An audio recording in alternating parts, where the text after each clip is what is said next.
Thank you for joining me for another quick hits conversation. Today, I would like to talk about, is work-life balance a fallacy? Kristin, kick us off. And I'm going to say the expression work-life balance, like every other bromide that's intended to inspire that this is the big fix, just embrace this and everything will be good, I think almost always inspires people to think, oh, just one more thing I can fail at. And it's supposed to be just so simple. So as a bromide, I don't like it. As the headline to teaching people that work and life balance, like any other balance, is work. It's not a goal that you can achieve, but it's like this ever circulating process that you have to keep revisiting and you have to keep communicating to the people in your life or your work about. And if you look at it that way, then I'm very happy with it as a headline, that I think we can, through communication and understanding that what we want to achieve this week and what we want to achieve next month and what we want to achieve 2 years from now can all be very different. So the balance needs to change accordingly. I listened very intently to the conversation you had on this topic with the three men a few weeks ago. And I don't want to start a gender wars,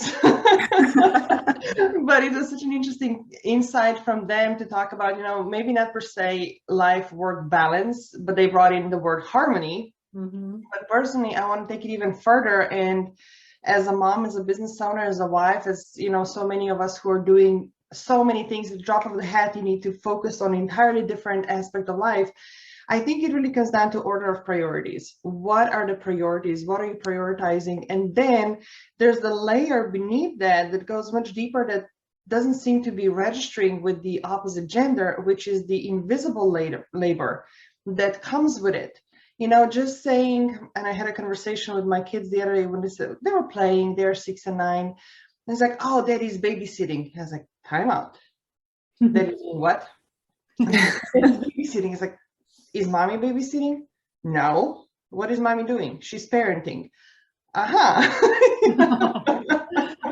So like just starting to have those conversations around, it's not so much on women like, oh, just tell me what to do and the guy's going to be so awesome and will be helping out. We are still the ones who are holding mental tabs, and we're still running all the lists and everything else, and that is exhausting. Yeah, and I think coming off of both of those points, really, especially at work, understanding what is important and what is urgent and setting those boundaries and being able to prioritize the urgent things over important things, as well as, not being afraid to ask, okay, when does this need to get done by? Can it wait till tomorrow? To be able to give yourself some grace and some time to be able to try to have any sort of kind of harmony between work and life, especially being, a working parent, generally speaking. It's interesting that we have created this dichotomy in this country and I guess in the world about you have work and then you have life. No, you have life and work is part of it. And I think that too many of us try to think that we can be 100% of everything 100% of the time. And that's not reality. That's not the way life works if you want to have work part of it. And I think I'm going to circle back to what I think everything you've said is very correct, but it all requires communicating properly, because how I choose to pick my goals or manage my life is exceptionally different than even the woman standing next to me, and almost diametrically different than the 5 men standing next to me. So if I can't communicate what's best for me and what keeps me grounded, keeps me happy, keeps me fulfilled, I like working a great deal.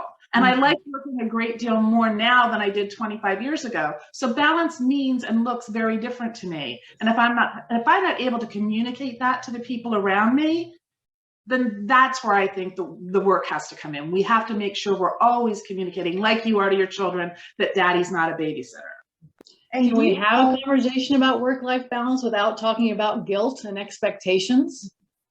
No, and actually that was going to be my question. How much of that conversation do we find ourselves just justifying our choices as opposed to communicating, but justifying and excusing ourselves and, going back to the guilt and shame and trying to fit the mold in a way.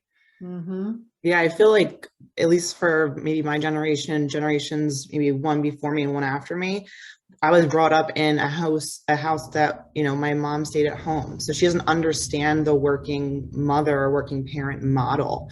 So even trying to explain certain things to her of like, yeah, I'm not going to pick up my daughter from daycare until 5 because I have meetings until 4:30 and then I have to get there. So justifying just how I live my daily life to other people, you know, that can be tough sometimes and trying and sometimes exhausting too. Yeah. I think there's definitely an aspect of, and I see this in my sister, where she wants to be a full-time mom and she also wants to have a really good career. And the guilt that she feels of the expectations where if she's at work, she's not with her daughter. And if she's with her daughter, she's missing a meeting. And no, and then there's the layer of just the comparing ourselves to others. For example, when you go to school and you don't attend a bake sale with the homemade stuff, you know, that you have baked from scratch, it's all organic. I could feel the, you know, it's like, and it's such a surface level conversation, but it's deeply rooted. And I would invite the audience to really think about a programming like you, Bridgette, you mentioned what you were raised with. I was raised on the opposite side. It's like, if you don't have your own money, if you're not independent, you are not worthy of being a woman. You are at peril of whatever the man decides to do with you. From the young age, I was raised with that, and I burnt out because it's like, yeah. But I think that this speaks to the fact that we've turned this conversation into feeling guilty that we can't and making excuses to others. And I think the whole idea, that's the bromide we all think we were supposed to achieve, which is what I hate. I think balance is about doing what works for you. It does not work for me to cook the cookies. First of all, nobody would really want to eat them. So why would I want to cook them?